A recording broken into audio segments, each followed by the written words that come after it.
5 new DoorDash Dasher features that I feel are coming in 2025. This is based on what the company's been hinting at, their quarterly earnings calls, talking to you as Dashers, after myself dashing part-time and full-time for years, and just looking at their app and what they need. And number one is directly related to your earnings. In 2025, I feel like based on the trends and trajectory of what DoorDash usually does, I feel like we're going to see at least one new earnings type, not earnings mode like earn per offer or earn by time, but an earnings type. Think tasks that we got, like the menu photos, you get an extra $1 on those offers. Think the package returns, although we haven't seen too much of that, right? Like expansion. But the Dash link, the routed deliveries that I just saw here in Pittsburgh. So I'm wondering if more marketplaces are going to start to see Dash link. But I'm thinking something else in 2025, because typically what I see from DoorDash, more so than Grubhub certainly, and more so even than Uber Eats, is at least experimenting with different earnings types. And then number two, I feel like we're going to see program expansions. Like think of that Dash link that I already mentioned.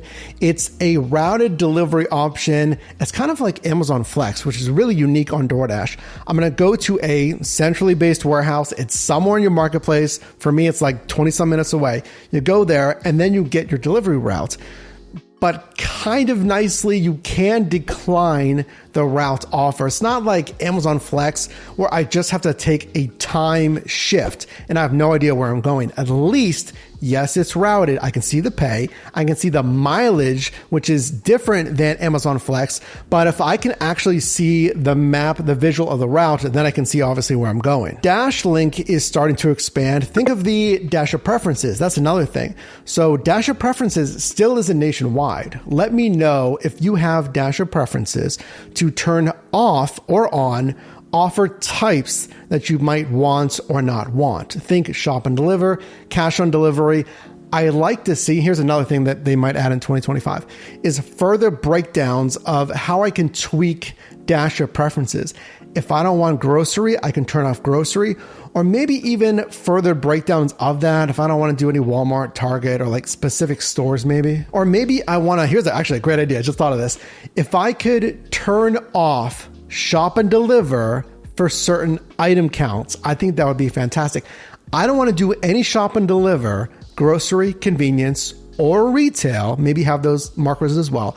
That's, let's say, over 8 items, 9, 10 items, and I can choose the max shop count. That'd be a fantastic idea. Speaking of, that's another program I think will expand in 2025.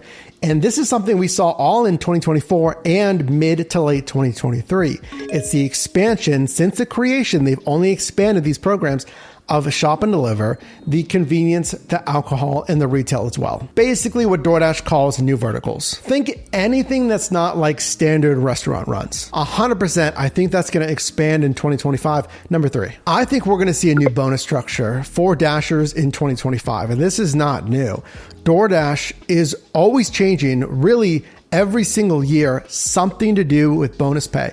And I said in a recent live stream, I think it was, that I anticipated 1 to 2 changes directly with pay and or bonus pay in 2025. And we've already seen DoorDash do something late Q3 here with the peak pay that is not per delivery, but is a distance pay. So when I say bonus structures, think we had the earn per offer peak pay, your standard per delivery, and then earn by time came in. And then eventually we got the per hour peak pay. I told you we just got the per distance peak pay, and subscribe here. I'm going to definitely drive on a distance pay based peak pay shift. But remember streaks. I haven't really seen streaks here in Pittsburgh, but let me know if you have any streaks or if you've driven on streaks. We've seen dynamic peak pay. These are all different bonuses, but they structure it differently. So the dynamic peak pay, where you get $1, but there's no start and end time. And then if you decline, you don't get necessarily that $1 on the next offer potentially. One of the original bonuses, challenges. So I have to take a certain amount of deliveries first and then I get the bonus. So not necessarily maybe bonus type, but a different structure. So the per delivery became a per hour, became a per distance peak pay. I'll tell you this frankly, and I don't think you're going to be surprised by this. Let me know if you're surprised by this. But the wording, like how I'm paid, sometimes it's confusing. Like that new distance pay, okay, I'm paid this up to 5 miles. Do I have to hit the 5 miles first and then I get the pay? But even more so than that, I do feel like the bottom line of how much DoorDash is paying for Dasher bonuses is tapering down. So they're paying less and less. That's how I feel about it. And it doesn't initially hit you. You might not feel it as much initially because I'm used to the per delivery bonus. Now I'm doing distance pay. Now I'm doing per hour bonus on earn by time. But that per delivery bonus, the percent of the pay that's from a bonus, I feel like it's been tapering at least since I'd say 2021 or so. Number 4, I need your help on, so comment down below when I give you these two options here. If given the option, which one are you choosing? Are you going online with earn per offer or earn by time? If you have the choice, you can type that, whatever, down below in the comments. Earn by time or earn per offer? Because here's the thing. Number 4, I feel like earn by time is going to expand in 2025. It's a newer feature. We've had that for 2 years or so, maybe more. And I feel like a lot of Dashers are finding out how to best use it, and they're preferring earn by time. I'm also actually seeing earn by time getting locked first, where it becomes unavailable, which is signaling to me that it's more and more popular. More and more Dashers are using earn by time. We don't know the allocation that DoorDash has for, how many Dashers can be on earn by time, let's say, or the percent of Dashers that are online, how many can be on earn by time. Again, we don't know that. But earn by time seems pretty popular. So I feel like they're going to expand either the functionality and or features within earn by time.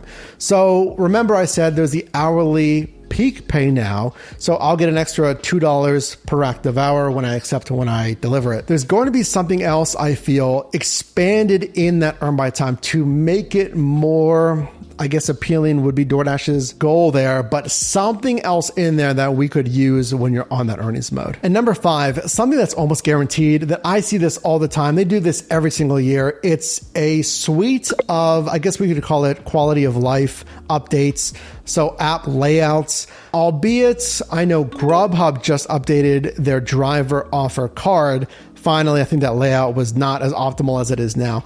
And DoorDash did update their offer card in Q1 of 2023. So I don't think we're due necessarily for an entire overhaul of the offer card. But I can see something in there smaller with the offer screen, the routing. Uber actually just updated November, I think, 2023, a bunch of features for their routing, trip radar and stuff. Safety features, they'll continue to add things like that. And then I would just love to see, I know this is something that Dashers want and have been asking for. And if you're new, you might not know this, you might just do this anyway. I wouldn't, but Dashers definitely do this. Having the percent of offers being $2 to $3, maybe $4. I would love to see that obviously cut down. I would say if it's 10%, 15% of offers that are $2 to $4, strictly base pay, that's what it is, just base pay from DoorDash with usually $0 tips on those. I would love to see just bringing that down to 8%, 5% of orders that are 2 to 4%. How do you do that? It's kind of twofold. So if it's a $0 tip, I would put some money into marketing, to reaching out to the client base, the DoorDash customer, just educating about tips, how drivers appreciate tips, how drivers could utilize tips. And then the other side is that base pay. So base pay is $2 to $10. The pay that DoorDash is going to contribute before tips and before any promotions or incentives. I don't think they're going to increase necessarily base pay, saying, okay, well, our new minimum is $3. I would think, though, that maybe we could increase base pay on some, again, of those $0 tips, combine that with encouraging customers to tip more. So if, let's say, nationally, 75% of DoorDash customers tip, getting that up to, let's say, 85% at the end of 2025. Now, of course, that's not it. There's certainly negatives that will come to the Dasher platform in 2025. Every single year, basically, I'm listening to these quarterly calls. Make sure to subscribe, drop a like on this video. All I do is help you make money in different side hustles. Both companies, Uber and DoorDash, are always reporting more earners.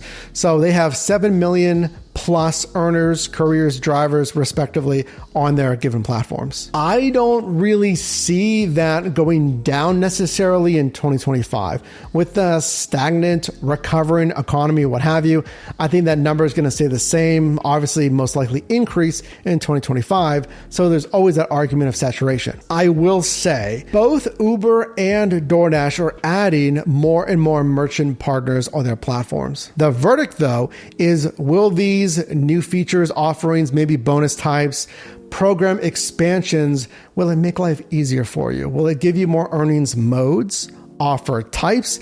Will it feel like there's less Dashers, even if there's the same or more Dashers online in your marketplace? And obviously, frankly, the bottom line is it going to make you more money?